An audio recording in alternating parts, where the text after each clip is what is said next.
DarwinFPV have sent these over for me to test, and at first glance they don't really look like very much, but trust me, these tiny devices could save you a lot of pain, a lot of grief, and most importantly a lot of money. This is the DarwinFPV smoke stopper, and this is their anti-spark filter. So no mucking about, let's take a closer look at what they do and put them to the test. Hello and welcome to the Whirly Bloke channel.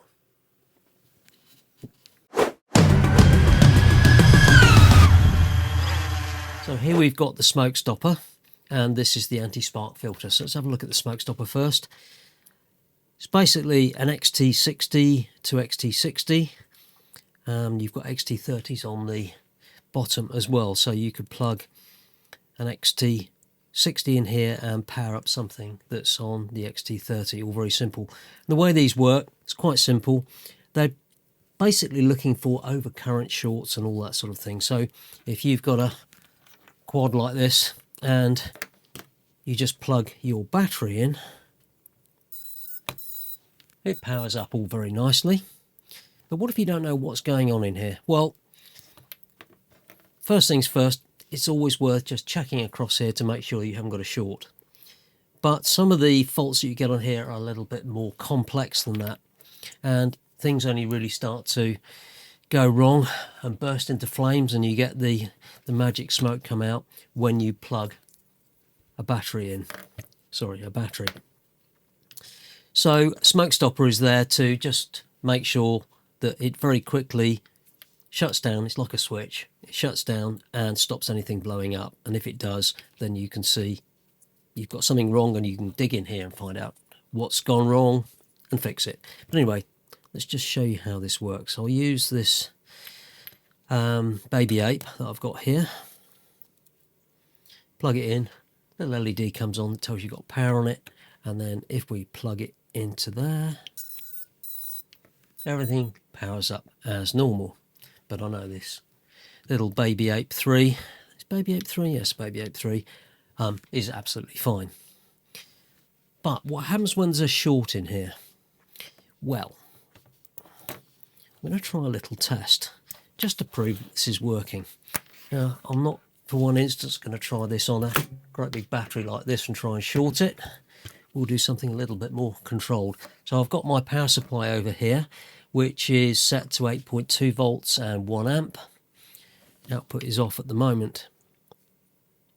So if I plug this into here like that and then turn the power on, as we can see, the LED comes on as you would expect. Now, if there was a short on here, when I plug my quad in there, we need to see what it's going to do. Now, at the moment, we can see that the power supply is still on 8.2 volts, output's on, and it's only taking about 3 milliamps or something like that. Oh, no, it's not even less than that. So let's put our brave pants on, short it out. You can see that the LED's gone out. This little buzzer made a little beep. Don't know whether you heard that. And if we look at the power supply over here, we can see it's actually drawing an amp. So that's all being absorbed in here. So you know immediately that there's a problem. So it actually works. And the way that you use this generally is if you get a new quad, whether it's a bind and fly or you built it yourself or whatever it is, before you connect a battery of any sort, do your continuity check on here. There should be no short there. And the first time you power it up, use a smoke stopper. It will save you so much grief because, you know, these aren't expensive and you could have lots of expensive bits and pieces in here. I mean, if you're using on something more this size, you've got very expensive components in there, ESCs and so on, that could cost you many, many tens, if not hundreds of pounds to fix. So this works, and it seems to work pretty well.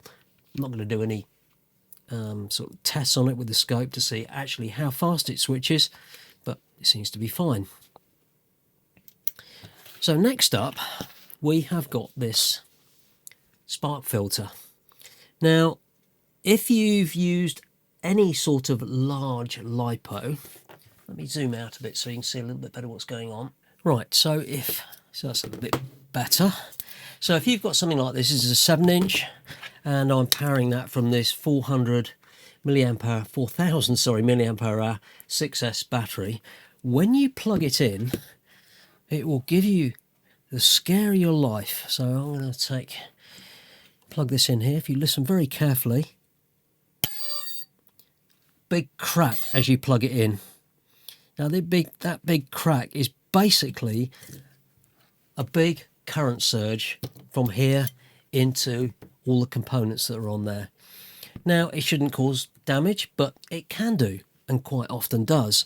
There's electrical interference, there's all sorts of weird things going on, and it frightens the hell out of you, especially if you're going ATES, for example. So let me just try that again. See if I can. Let me just zoom in and show you the big spark. There you go. Right, we're nice and close in now, so let me just hold that down, make sure it's not going anywhere. Big spark. Sorry, I got my fingers in the way there. Let me get that a bit closer. I'll get the mic a bit closer as well. It's really awkward to do this. Let's do it this way. Sorry, this is what happens when you do things live on the bench.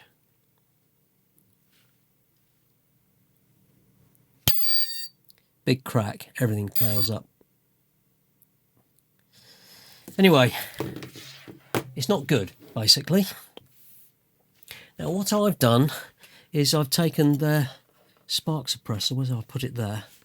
So, we've got one here, and I've just soldered it onto an XT60. As you can see on the back here, there's actually, I thought originally it was just some sort of soft start, but there's obviously something a little bit more clever going on with this.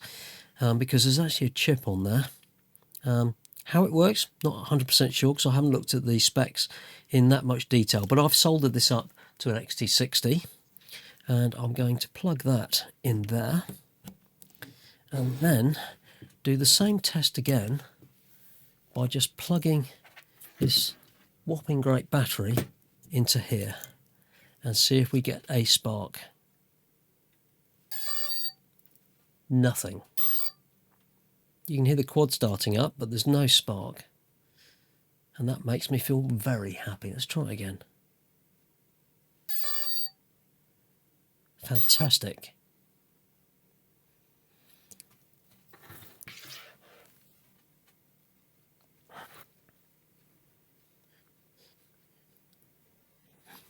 So if you want to save your components in here, and also not jump out of your skin every time you plug a LiPo in, these anti-spark or anti-spark filters are a really good idea. There are some other ones that have been around for a while, and there's some of these XT90s which are actual spark suppressed connectors as well. They've usually got these little marks on here like this. They're sort of quite simplistic. This seems to have a lot more going on, but it works remarkably well. I think I'll be getting a few of these to fix to my bigger quads, especially the 6 and 8S ones that I've been flying recently. Well, this smoke stopper is just $7.99, and the anti-spark filter is $14.99. And that's basically nothing when they could save you hundreds in fried components, not to mention all that pain and grief.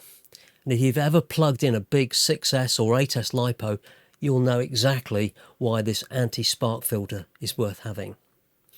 Now, I've been using smoke stoppers for as long as I can remember, even the old DIY car bulb ones. But just remember, this isn't a substitute for checking for shorts with a multimeter first.